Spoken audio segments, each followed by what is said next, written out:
சென்னையில் அரசு மதுபான கடை உட்பட 10 கடைகளின் பூட்டை உடைத்து கொள்ளையடிக்கப்பட்டிருக்கும் சம்பவம் பரபரப்பை ஏற்படுத்தியுள்ளது. அரும்பாக்கம் நூறடி சாலையில் உள்ள பொம்மை கடை, மளிகை கடை மற்றும் அரசு மதுபான கடை என 10 கடைகளில் கொள்ளையர்கள் கைவரிசை காட்டியுள்ளனர்.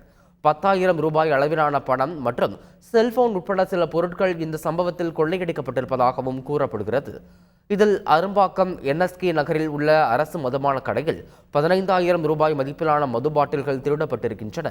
மேலும் இந்த சம்பவத்தில் காலியாக இருந்த பல கடைகளின் பூட்டை உடைத்தும், தொழிற்சாலை என நினைத்து சுடுகாட்டின் பூட்டை உடைத்தும் கும்பல் கொள்ளையடித்து முயன்று ஏமாந்தது தெரியவர சம்பவம் குறித்தான CCTV ஆதாரத்துடன் போலீசார் தீவிர விசாரணை நடத்தி வருகின்றனர்.